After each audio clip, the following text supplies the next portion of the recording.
Hello friends, आज हम करेंगे पत्र लेखन। अनौपचारिक पत्र को हम देखेंगे।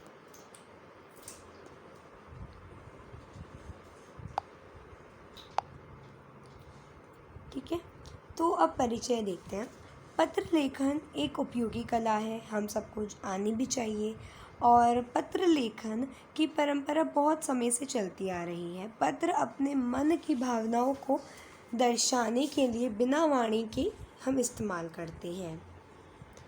जीवन में सफल होने के लिए प्रभावी पत्र लिखना बहुत ज़रूरी है। एग्ज़ाम्स में भी बहुत पूछा जाता है पत्र लिखना।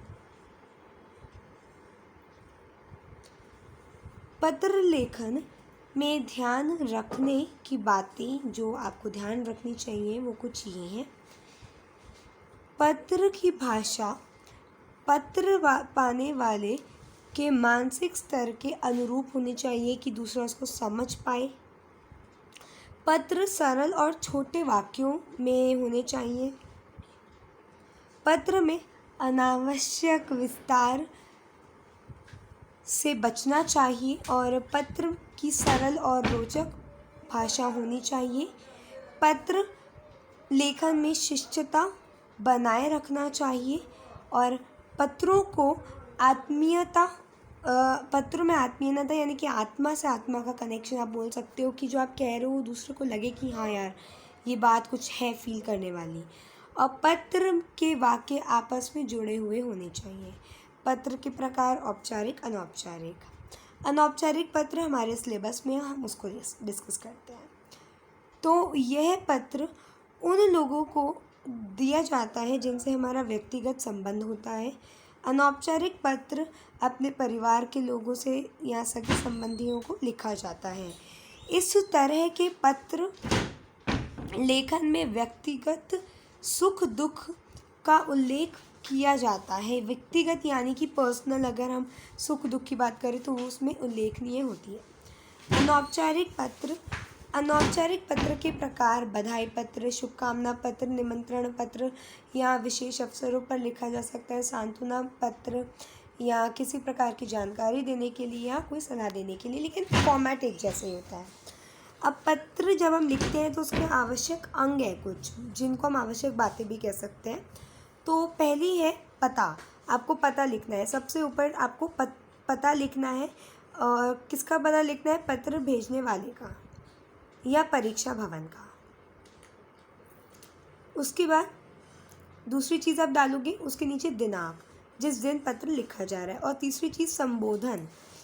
पत्र प्राप्त करने वाले के संबंध के अनुसार शब्द होना चाहिए। जैसे अगर बड़े हैं तो आदरणीय, पूजनीय, छोटे हैं तो प्रिय, स्नेही। ठीक है। अभिवादन। जिसको पत्र लिखा जा रहा है उसके साथ संबंध के अनुसार अभिवादन का प्रयोग होना चाहिए। जैसे बड़ों के लिए हमने देखा सादर प्रणाम होना चाहिए। जैसे अभी हमने यहाँ पे लिखा आदरणीय, पूजनीय। ठीक है, आपको सादर प्रणाम करते हैं, आपके चरण स्पर्श करते हैं। छोटों को तो चिरंजीवी रहो या शुभ आशीर्वाद। ठीक है, तो जैसे छोटों को लिखा मैंने प्रिय, स्नेही। ठीक है, चिरंजीवी रहो, शुभकामनाएं हमारी आपको। और पांचवा पत्र की विषय वस्तु है ना, जिससे हम कह सकते हैं कि पत्र लेखक का जो मेन कंटेंट होता है, बॉडी होती है। पत्र प्राप्त करने वाले से कुछ कहना चाहते हो तो उसको पत्र में आपको लिखना पड़ेगा। वो विषय वस्तु के अंदर आएगा, कंटेंट के अंदर आएगा। फिर पत्र के समाप्त होने पर क्या करना है, उसका समापन कैसे करना है। तो पत्र की समाप्ति निकट संबंधी व्यक्तियों के अनुसार, जैसे तुम्हारा भाई, तुम्हारी बहन, आपका प्रिय, आपकी प्रिय, इस तरह से। देखते हैं कैसे लिखा। लिखने वाले का पता लिखो। जैसे कि मैं मान लो जयपुर रहती हूँ तो मैं लिखूँगी जयपुर नगर है, और मैं लिखूँगी राजस्थान, जयपुर नगर राजस्थान। परीक्षा भवन लिख सकते हैं हम, जो भी आपके नाम है परीक्षा भवन का उसको डाल दो। शहर डालो, कहाँ पे है, नई दिल्ली है, दिल्ली है, जयपुर है, कहाँ है। दिनांक, किस डेट को लिखा है। संबोधन, ठीक है, प्रिय, दिवी या प्रिय, शीर्जा, प्रिय, सुमिता, अभिवादन, खुश रहो। अगर छोटी हैं तो या मैं अगर अपने से बड़ों को लिखती हूँ या आदरणीय माता, आदरणीय पिता, है ना, इस तरह से।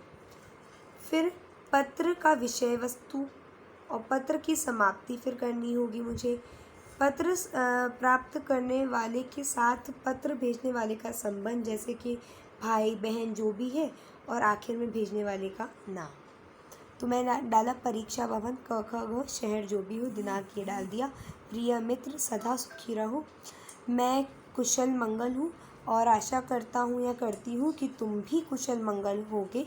कल तुम्हारे पिताजी ने फ़ोन किया तो कि तुम बोर्ड परीक्षा में पूरे ज़िले में टॉप आए हो। और यह समाचार सुनकर मन को बहुत खुशी हुई, बहुत अच्छा लगा, मन भर आया। मुझे तो यह विश्वास था कि प्रथम आओगे तुम, है ना। इस परीक्षा के लिए तुम्हारे परिश्रम ने ही तुम्हें इस ऊंचाई पर पहुंचाया है।